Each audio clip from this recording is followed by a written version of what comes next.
అదే RTV app వార్తల్ని క్షణాల్లో చదివే అవకాశం ఉంటుంది. ఒక న్యూస్ పేపర్, ఒక టెలివిజన్ ఛానల్ మీ చేతుల్లో ఎప్పుడూ ఉంటాయి. భద్రాచలం శాసనసభ్యులు గౌరవ తెల్ల వెంకట్రావు గారు మొన్న హైదరాబాదులో TV9 పాత్రికేయులకి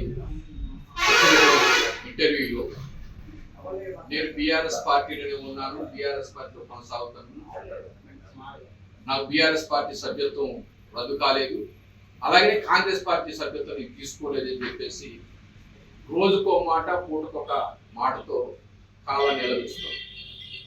అయ్యా ఎమ్మెల్యే గారు, మీకు ఆనాడు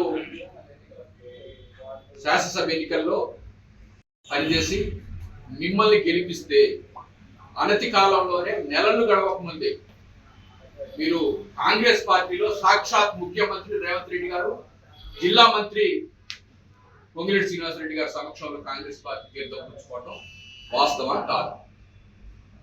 కానీ మీరు రోజుకొక మాట పూటకొక మాట మాట్లాడుతూ ఇవాళ మీ కేసు సుప్రీంకోర్టులో ఉంది కాబట్టి దాన్ని దాటేయటం కోసం మీరు రోజుకొక మాట మాట్లాడుతున్నారు. ఇవాళ కోర్టుని న్యాయస్థానాలు కూడా తప్పు పట్టే పరిస్థితి వచ్చింది మీ విధానం చూసుకోండి. ఎందుకు ఇంత ఈ రకంగా మాట్లాడేటటువంటి శాసనసభ్యుల్ని ఎన్నడూ మేము చూడలే. అదేవిధంగా ఇక్కడ భద్రాచలం నియోజకవర్గంలో గతంలో గెలిచినటువంటి శాసనసభ్యులు ఒక మంచి వాతావరణం క్రియేట్ చేసుకుంటూ ప్రజలతో మమేకమై పనిచేసిన సందర్భాలు ఉన్నాయి. కానీ ఇవాళ మీరు 2 సంవత్సరాలు గడిచింది, అసలు ఇక్కడ నియోజకవర్గ అభివృద్ధి విషయంలో ఎక్కడేసిన గొంగడ అక్కడే.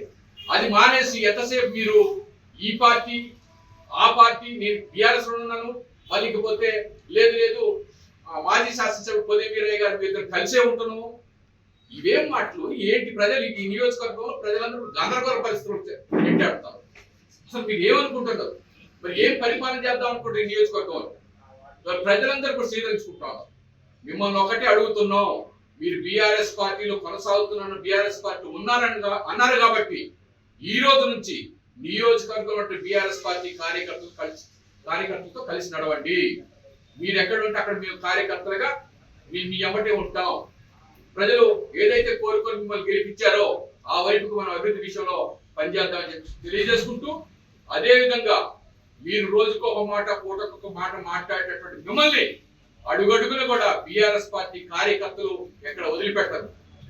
మీరు కాంగ్రెస్ పార్టీలో ఉంటూ కాంగ్రెస్ పార్టీలో ఉన్నటువంటి నాయకత్వంతో పనిచేస్తూ ఇవాళ కోర్టు ఏదో మీ మీద చర్యలు తీసుకుంటుందని చెప్పేసి ఆలోచనకు ఎప్పుడైతే వచ్చారో మీరు మళ్ళీ నేను బీఆర్ఎస్ పార్టీలో ఉన్నాను, నేను బీఆర్ఎస్ పార్టీ సభ్యత్వం నాకు రద్దు కాలేదు, అలాగే కాంగ్రెస్ పార్టీ సభ్యత్వం నేను తీసుకోలేదు అనే పెద్ద మనిషి మీరు మొన్న నిన్నటి వరకు జరిగినటువంటి అసెంబ్లీ శాసనసభ సమావేశాల్లో బీఆర్ఎస్ శాసనపక్ష ఉన్నటువంటి సభ్యులు ఎందుకు మీరు కూర్చోలేదు? మీరు ఆ సీట్లో వాళ్ళ దగ్గర ఉండాలి కదా, బీఆర్ఎస్ పార్టీ నాయకత్వంతో బీఆర్ఎస్ పార్టీ శాసనసభ్యుల దగ్గర కూర్చోవాలి కదా. మీరు కాంగ్రెస్ పార్టీలో ఉన్నటువంటి శాసనసభ్యులతో మీరు ఎట్లా కూర్చుంటున్నారు? ఇవి మీకు మంచి పద్ధతి కాదు.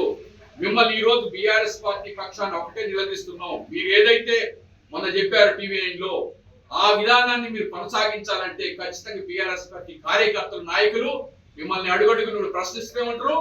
మీరు రండి, మేమైతే బీఆర్ఎస్ పార్టీ కార్యాలయం ఇక్కడ ఉంది అంబేద్కర్ సెంటర్ లో, మీరు బీఆర్ఎస్ పార్టీలో కొనసాగుతున్నారని చెప్పారు కాబట్టి బీఆర్ఎస్ పార్టీ కార్యాలయం కావాల్సిందిగా మిమ్మల్ని విజ్ఞప్తి చేస్తాం. గౌరవ భద్రాచలం ఎమ్మెల్యే గారు మన TV9లో వార్త ఇవ్వడం జరిగింది. హైదరాబాద్ ఆయన కాంగ్రెస్ పార్టీలో పార్లమెంట్ ఎన్నికలకు పోయి కాంగ్రెస్ పార్టీ తరఫున ప్రచారం చేసి ప్రజలందరికీ కాంగ్రెస్ ఓటేమని చెప్పిన ఎమ్మెల్యే గారు మొన్న హైదరాబాద్లో TV9 వార్తలో నేను కాంగ్రెస్ కాదు బీఆర్ఎస్లోనే ఉన్నా, బీఆర్ఎస్ సభ్యత్వం నాకు, బీఆర్ఎస్ పార్టీతోటే నేను కొనసాగుతానని చెప్పడం జరిగింది.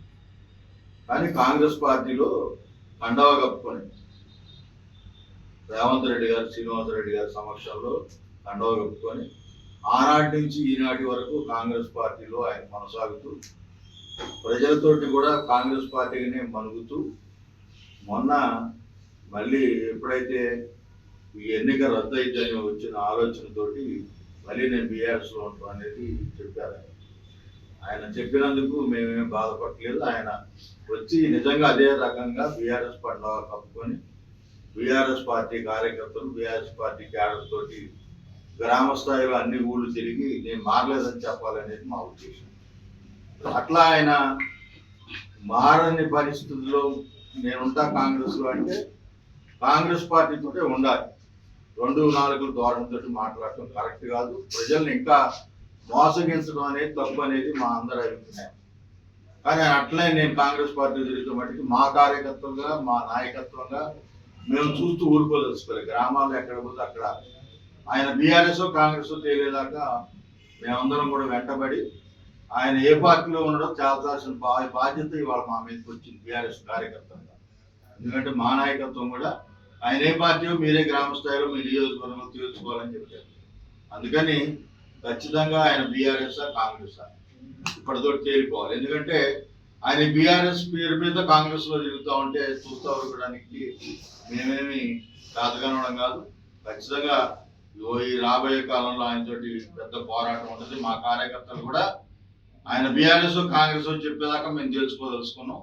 ఆ వైపు గ్రామ స్థాయి నుంచి కూడా మేము మా కార్యకర్తల్ని సంసిద్ధం చేసి ఖచ్చితంగా వెంకట్రావు గారు ఏ పార్టీ అనేది తేల్చేదాకా మేము వదిలిపెట్టవచ్చు. తెలుగులో న్యూస్ కి ఫాస్టెస్ట్ యాప్ ఇప్పుడు టోటలీ న్యూ అవతార్లో జస్ట్ 5 సెకండ్స్ లో కంప్లీట్ న్యూస్. సోషల్ మీడియాలో ట్రెండ్స్ కి one stop solution. Live TV app voice search option తో ఇప్పుడే డౌన్లోడ్ చేయండి లేదా అప్డేట్ అయిపోండి. యాప్ లింక్ డిస్క్రిప్షన్ లో ఉంది.